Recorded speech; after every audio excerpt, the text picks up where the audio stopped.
Kwitwa igikurankota, kwitwa umukinnyi w'igihangange ntibisaba gutsinda ibitego byinshi, ntibisaba amacenga menshi, ntibisaba gukora ubufindo bwinshi mu kibuga, ahubwo bisaba gukora itandukaniro mu kibuga, ugakora bimwe abantu batakekaga yuko wakora, ugatsinda igitego aho gikenewe kandi ugakora bimwe mu bintu byinshi abantu baba bakwifuzaho. Ubu ngubu rero Inuma Media ikaba yaguteguriye icyegeranyo kigaruka ku bakinnyi batanu bakina muri shampiyona y'u Rwanda basoje amasezerano kandi bakaba banahenze ku isoko, ku buryo umuntu wajya kubasinyisha byamusaba kurekura amafaranga menshi cyane ku mwaka umwe, cyangwa se waba ushaka kubasinyisha imyaka myinshi akaba aribwo bakugabanyiriza. Kurikira, iyi ni Inuma Media, njye ndi Inuma Imasi Rumenera waguteguriye iki kiganiro.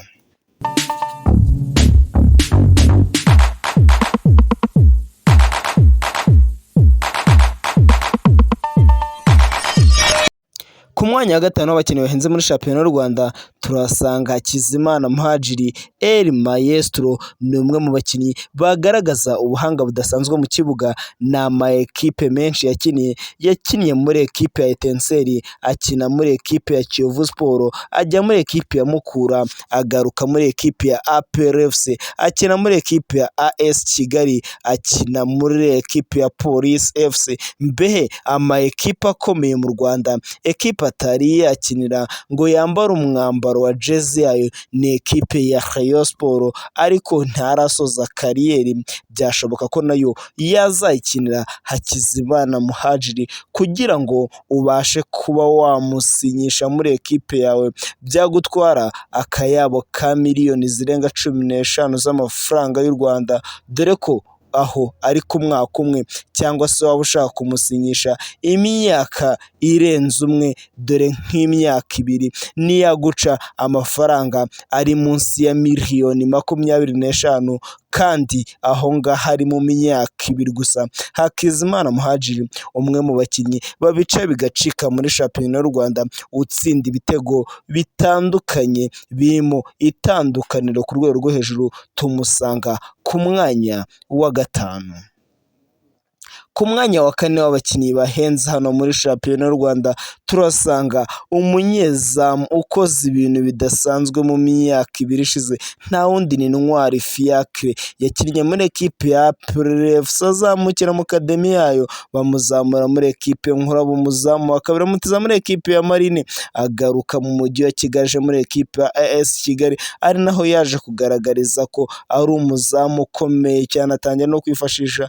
muri ekipe nationale senior, aho yatangiye kwifatira ku myaka 22 gusa, dore ko yari yanafatiye na under 23 y'Amavubi. Uyu nguyu Ntwari Fiacre ni umwe mu bazamu bahenze, akaza no mu bakinnyi bahenze hano mu Rwanda barangije amasezerano, dore ko yivugiye ubwo ati ekipe yajya kumusinyisha hano mu Rwanda nubwo ashaka kujya gukinira izo hanze, basi ku mwaka umwe yamuha hagati ya miliyoni 20 na miliyoni 25. Izo ni miliyoni z'amafaranga y'u Rwanda, ntabwo ari iz'amagande, kuko yo adafite agaciro kenshi cyane. Rero Ntwari Fiacre kugira ngo ube wamusigisha basi imyaka 2, yaguca amafaranga atari munsi ya miliyoni 40 zose z'amafaranga y'u Rwanda, dore ko ushobora no kuza bitewe nuko witwaje cyangwa icyo ushaka ngo azagera gukora muri ekipe yawe,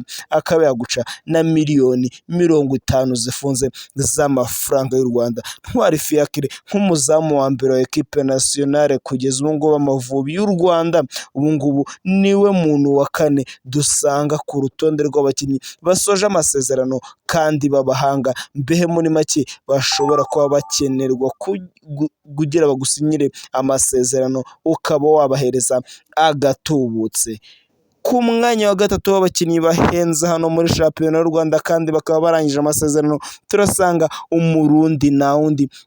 ni Nshimiyimana Ismaila abahungu bise Pichu, ni umukinnyi wa kipe ya Kiyovu Sport, amaze imyaka 2 muri shampiyona y'u Rwanda, yaje muri Kiyovu Sport avuye muri ekipe iwabo mu Burundi bita Rukinzo, ariko aha ngaha muri Kiyovu Sport yahakoreye ibintu bidasanzwe cyane, dore ko ni umwe mu bamediyateri beza baje bagakina muri shampiyona y'u Rwanda mu gihe gito bagahita bagaragaza itandukaniro kurusha ibindi, dore ko ukuguru kwe kw'imoso akinisha kumufasha gutsinda ibitego byinshi cyane hano, kandi ikintu Nshimiyimana Ismaila Pichu atandukaniyeho n'abandi bamediyateri, ni umwe mu bamediyateri ashobora gukinira nka nimero 8 umwe tuzi nka box to box, nimero 6 umwe tuzi ukora nka rido defensive, ndetse akaba yanagukinira mu mutima wa defense bitewe nuko ushaka kumukinisha. Rero uyu nguyu Nshimiyimana Ismaila Pichu ni umwe mu bakinnyi bahenze cyane,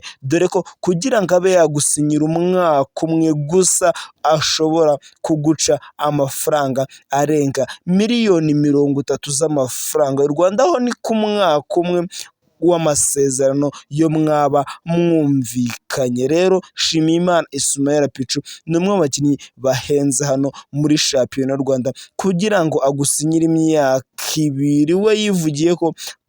amafaranga make wamuhereza ari miliyoni zikabakaba muri miliyoni 55 z'amafaranga y'u Rwanda. Ku mwanya wa 2 w'abakinnyi bahenze hano mu Rwanda kandi barangije amasezerano, nta wundi turasanga Leandre Somba Onana, umukinnyi wa ekipe ya Rayon Sport, nawe amaze imyaka 2 muri shampiyona y'u Rwanda, dore ko yabiciye bigacika muri sezo yiwe ya mbere, aho yatakanaga n'umwataka w'umunya-Maroc Youssef Rab bagatsinda ibitego. Duo yabona umwe mu maduo yakoze ibintu bidasanzwe. Icyo gihe Youssef yaje kuza gukina imikino mike muri shampiyona aragenda, aho yagendeye Onana atangira kugaragaza nkaho yaba ari umukinnyi usanzwe, ariko aho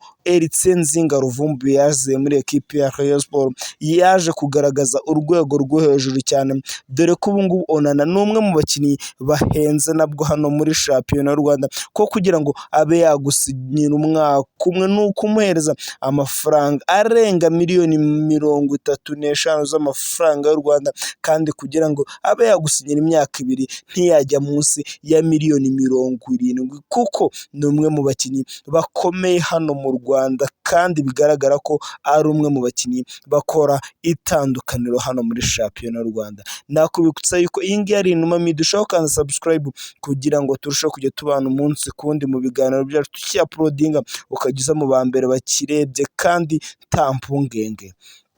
Ku mwanya wa mbere w'abakinnyi bahenze hano mu Rwanda, na wundi ni mediateur vandarateur karaburateur stabilisateur, umwe mu bakinnyi bakoze ibintu bidasanzwe hano muri shampiyona y'u Rwanda, na wundi ni Bigirimana Bede, umukinnyi wa Kiyovu Sport, amaze imyaka 3 muri shampiyona hano mu Rwanda, nawe yaje avuye muri ekipe ya Rukinzo yo mu Burundi wabo, ariko ni umwe mu bakinnyi bakoze itandukaniro hano mu Rwanda, atanga icyo bita isomo rya ruhago, dore ko ni umwe mu bakinnyi kugira ngo umwake baro bisaba kugira ngo umukorere ikosa, kuko ni umuntu ufite icyo bita imbaraga z'umubiri, kuko kugira umwake baro ni ibintu biba bivunanye cyane. Bigirimana Bede rero kugira ngo abe yagusinyira muri ekipe yawe, byibuze ugomba kuba ufite hagati ya miliyoni 40 na miliyoni 50, kuko ubu ngubu kugira ngo abe yagusinyira imyaka 2 byagutwara miliyoni zikabakaba 80 z'amafaranga y'u Rwanda. Ndagushimiye wakurikiranye ikiganiro cyacu hano ku Inuma Media, nakubitsa ko subscribe yawe ari ingenzi, kora share, like na comment, ubundi turushaho kubana mu biganiro byacu umunsi kundi uko bwije nuko bukeye. Hano ni Inuma Media, kandi amakuru niyo y'ingenzi, kandi amakuru aba atari ivumbi, amakuru ateguranye umucyo. Ngende Inuma Imaso ilumenera, kandi subscribe, comment yawe ni ingenzi. Ese nuhe mukinnyi wowe ubona ukomeye hano muri Rwanda urangije amasezerano wagakwiye kuba ari kuri uru rutonde? Se nuwuhe ubona wajemo kandi atayimerita cyane? Ciao ciao, mugire umunsi mwiza, ndabakunda cyane.